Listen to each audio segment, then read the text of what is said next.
Okay, so today we have an all-original 1978 Gibson Les Paul Custom Silverburst, the first-year run of these models. Check out the video where we do a full documentation of this beautiful guitar, take it for a test drive, and all the usual stuff we do. But today we're going to be focusing on replacing this bridge. When this guitar was brought in by a private owner, it had this bridge on it. This is not period correct. This is an ABR1, but it was actually taken off of an Epiphone guitar and put on here. These originally came with Nashville style bridges, and there's the original bridge actually that came on this guitar. And if you get right in close and look at this thing, it's just a wreck. I mean, it's obviously had a lot of blood, sweat, and tears on it through the years, and it's just, you know, the notches are pretty much disintegrated on this thing at this point. It's all rusted. It's a little bit collapsed. It's just time for a new bridge on here. Someone at some point had this guitar and wanted an ABR1 on here instead. A lot of people prefer the ABR1.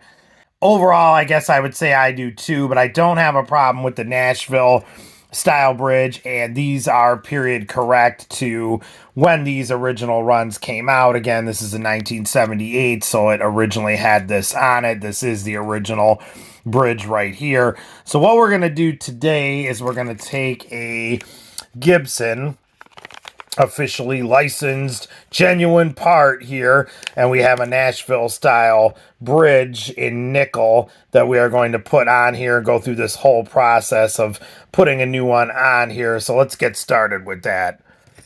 Okay, so once again, here is the original Nashville style bridge taken off of the original guitar. If you look real close here, I'll try to get it in focus. You can see that says made in Germany. I don't know if you could see that on there or not, but right up there, made in Germany. So this is an original Schaller part, but as you can see, this thing is a wreck. I mean, it's rusted out. The notches are falling apart. I mean, there's no sense leaving this thing on here. It's slightly collapsed. So again, we have a brand new Nashville style bridge. This just looks way better. It's in mint condition. We're going to keep the original, of course. You always want to keep these. But what we're going to do here, zooming in a little bit, I already took one of the thumb wheels off on this. And when you buy the new bridge, it comes with the thumb wheel and the bushing for putting this into the actual guitar. The bushings, I'm just going to go ahead and leave that in there, but that's what that piece looks like if you did pull it out. But that's totally fine. I mean, we're going to keep these in the case, of course. You don't want to throw them away or anything. And, of course, always hold on to all your original parts.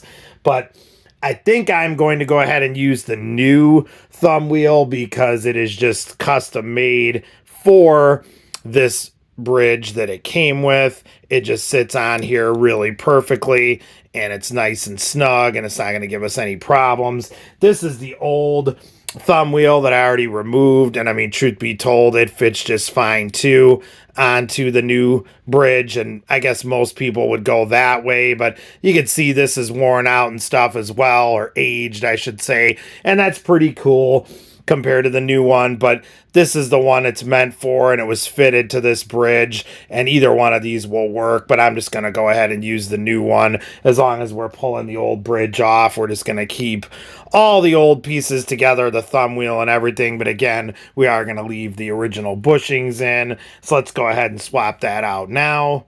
Okay, so I should mention too, these you will need to replace if you ever were going to do an ABR1. That one that we had on here, like I said, it's right here. That's actually a BREG, which is an Epiphone part, and this actually fit on there really good. But like I said, I'm not a fan of this bridge, and it's not period correct. It is more of what you would call an ABR1 style, even though it's not exactly an ABR1. And I just don't want to leave this on here. I want to get this guitar back to period correct. So if you ever were going to put a different ABR1 on here, you would need to replace these thumb wheels as well, because they will not, fit the same wheels that you would use for a Nashville style. There are many companies now that are making them. So, just kind of do your homework. If you want to keep the original thumb wheels, you can certainly find stuff out there that will fit with an ABR1 style. I mean, we just took one off, of course, but I'm going to go ahead and, like I said, these new thumb wheels fit right into the original bushings. And that's just going to be a heck of a lot better for this to sit right on there. Okay, so the other thing I want to talk about, which way the screws face. So on a Nashville style bridge, which is what we're putting on to replace this and make it period correct, traditionally the screw heads right here face towards the stop bar tailpiece. If you were using an ABR1, this is as close as I have, this is what we took off of here, you would want traditionally to have the screw heads facing towards the pickup. So ABR1 faces that way with the screws. Nashville faces that way with the screws.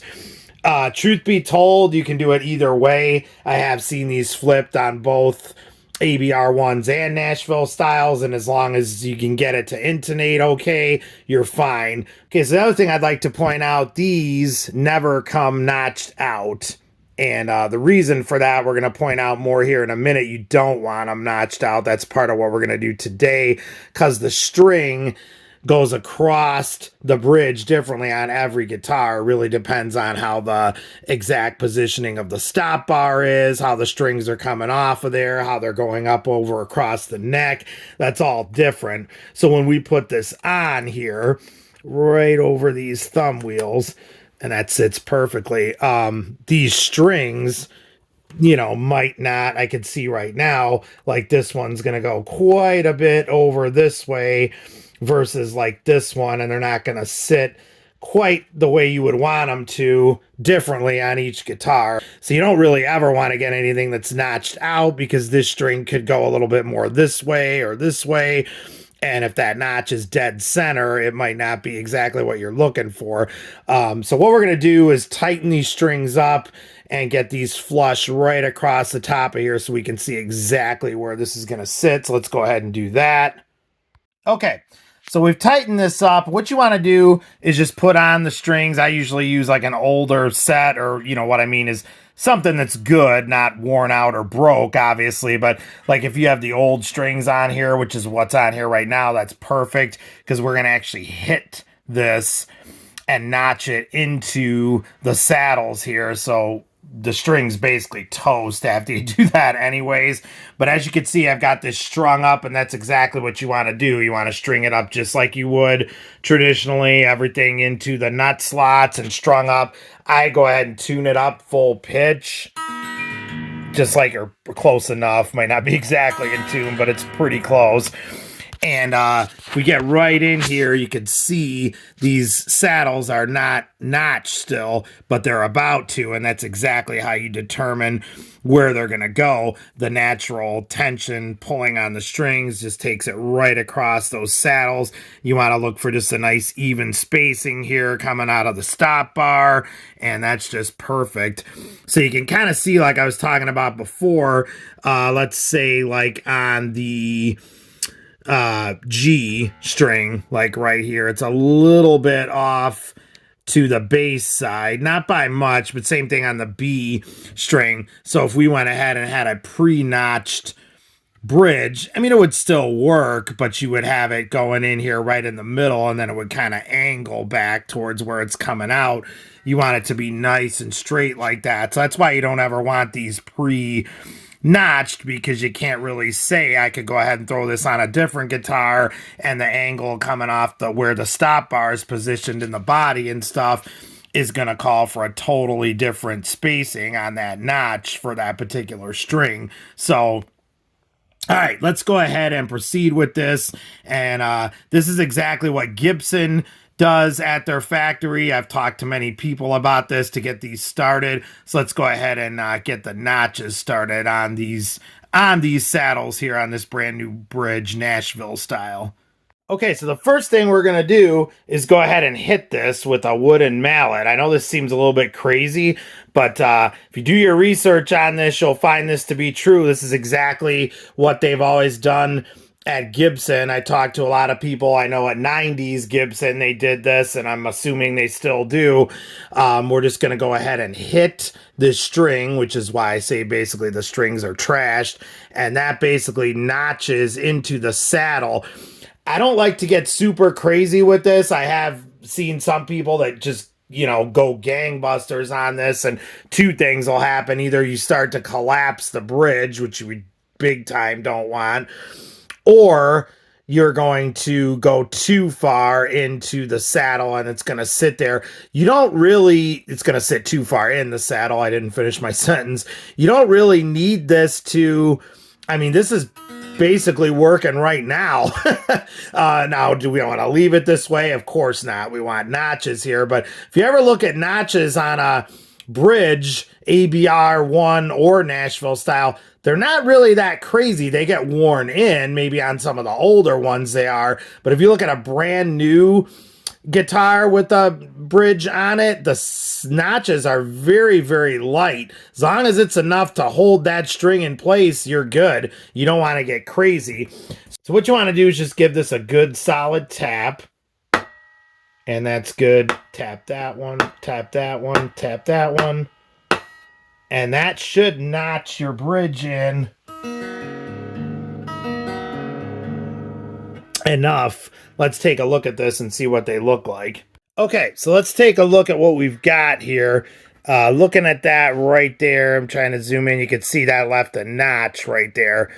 Now, is that ideal? No, but every one of these is going to be like that. So our next thing we're going to do is take sets of files and go in here and just deepen that a little bit. So first thing we want to do, though, is tape up our pickups. Keep in mind these are magnetic, so if you're doing anything like this with filing and you're right by these, you always want to tape these off, because any shavings that, you know, come off of here when you file are just going to go right into that pickup because it is magnetic. So let's go ahead and get those taped off.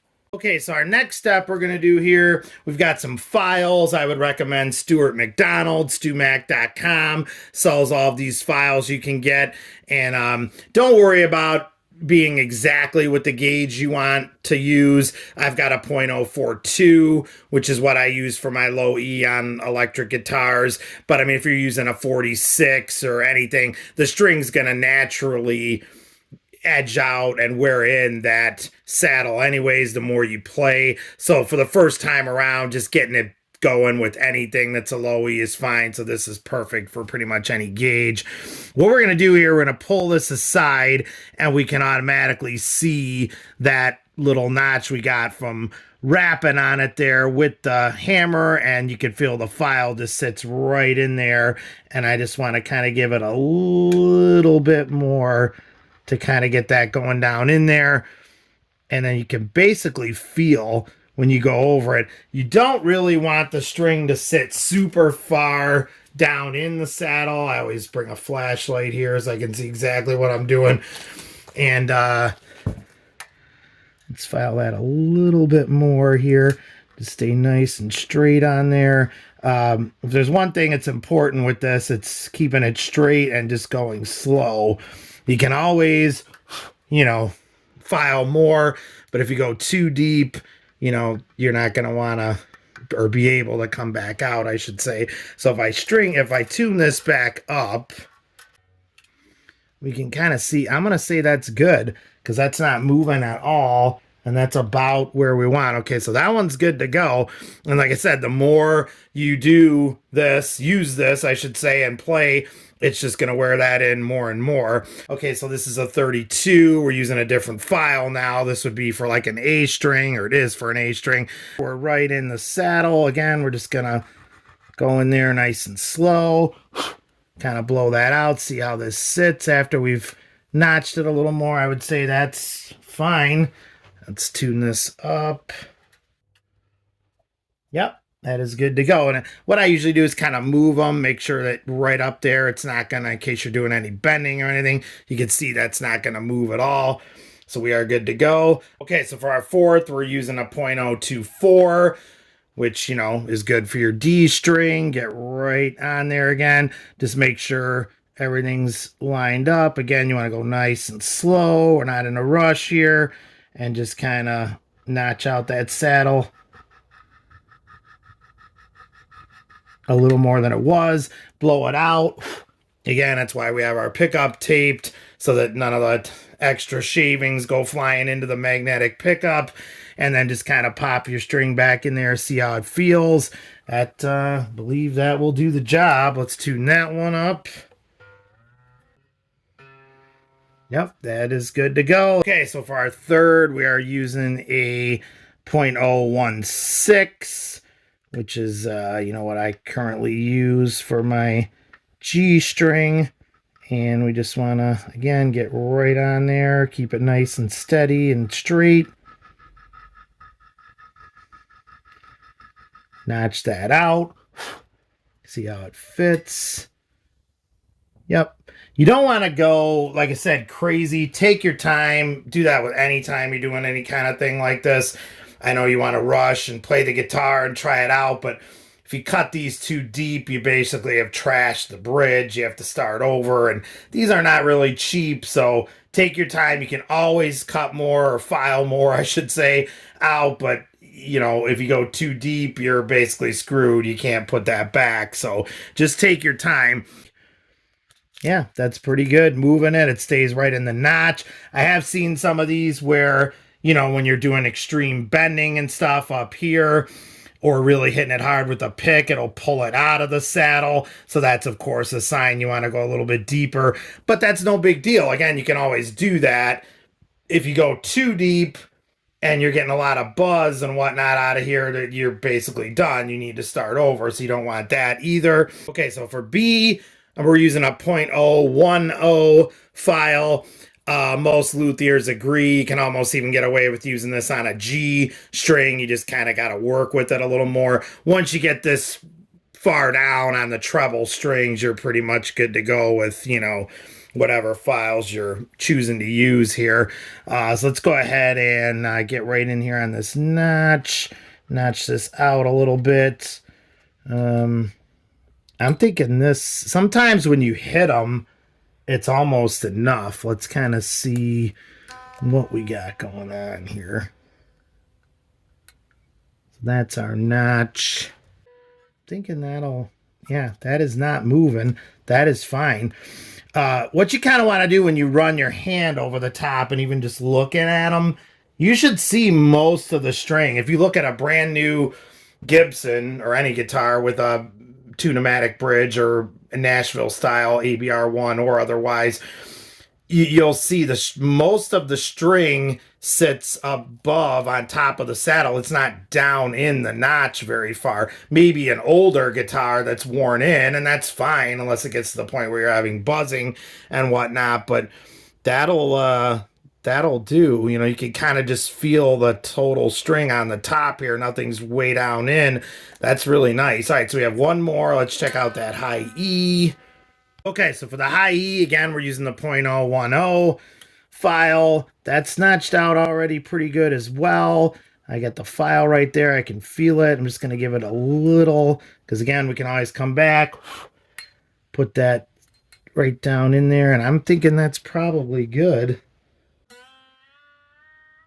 Okay, tune it up to pitch, give it some bending here. Yeah, that's locked right in. So those saddles are good. Let's kind of take a look at this and get this out of here and see what it looks like. Okay, so I've loosened up the strings. Let's kind of take a look here. The notches are pretty much good to go. I'm going to get right down in here so we can see that's notched out, and you'll just pretty much proceed like you would now on a, regular guitar. This needs a setup, obviously. This has to be intonated. We're probably going to have to adjust this and various other things, but we're going to get our tape off of here and, proceed like we would as always with doing a regular setup on this. But that bridge should be good to go. We could see all the notches in there now. Everything looks good.